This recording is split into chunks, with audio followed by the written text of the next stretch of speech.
السلام عليكم ورحمة الله. ازيكم عاملين ايه؟ يا رب تكونوا بخير وبسعادة يا رب. النهارده هنعمل هريسة شطة وان شاء الله الفيديو يعجبكم. ده كيلو من الفلفل الاحمر الحامي.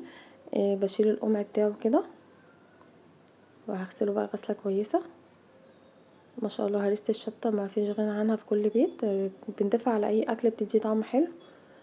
ما شاء الله حاجة كمان عاملاها بايديكي واثقة في النظافة بتاعتها. كده شلت القمع كله منه، بغسله بقى كده تحت المية. بغسله يعني في الفلاية كده. لازم نغسل الخضار كويس جدا، بيبقى فيه اتربه وفيه طينه. اي خضار لازم نجيبه لازم نغسله غسله كويسه.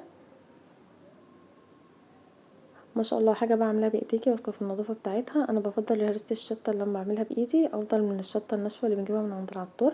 دي حاجه واثقه في النظافه بتاعتها. هنا بقى غسلته غسله كويسه، هسيبه بقى ايه ينشف من الميه خالص.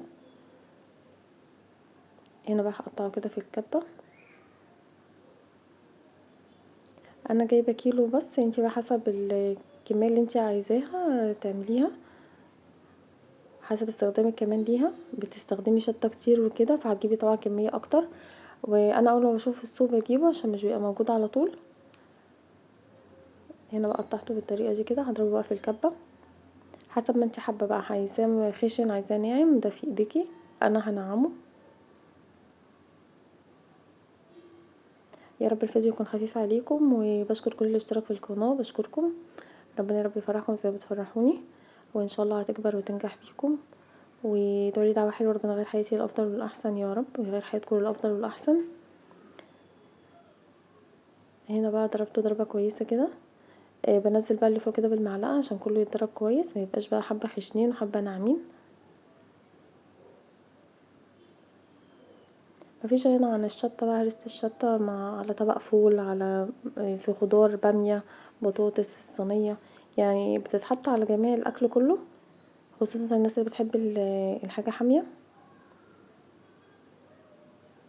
هنا ضربتها ضربه كويسه.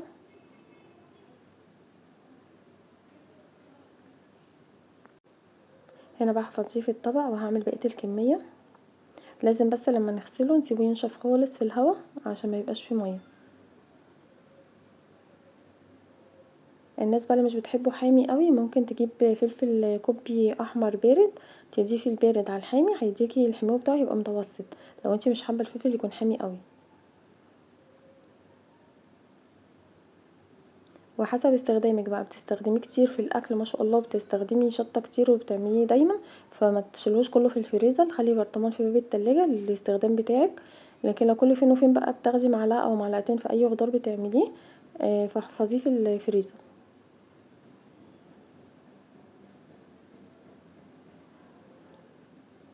هنا بضرب بقيه الكميه، وعندي برطمان بياخد كيلو فهعبيه برطمان بلاستيك وهشيله في الفريزر.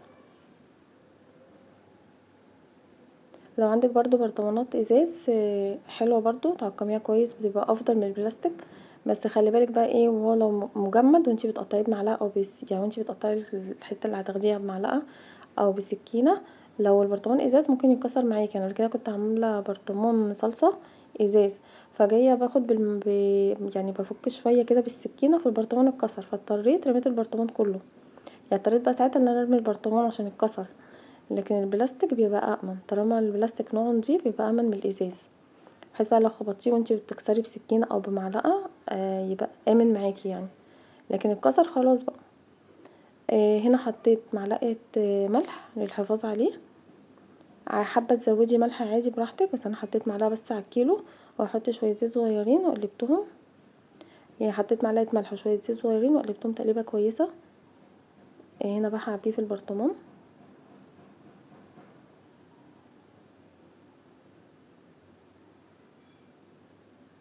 وهنا البرطمان ده بياخد كيلو، اخده كله.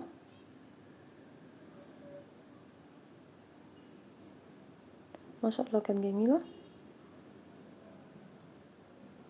بس هعبيه بقى كله في البرطمان، وهضيف له شويه زيت بعد ما انضفه كده بمنديل. واحط له شويه زيت على الوش. وكده خلاص خلصت هرسة الشطه. يا رب الفيديو يعجبكم وتشتركوا في القناه عشان تكبر تنجح بيكم. بشكر كل اللي اشترك، والسلام عليكم ورحمه الله.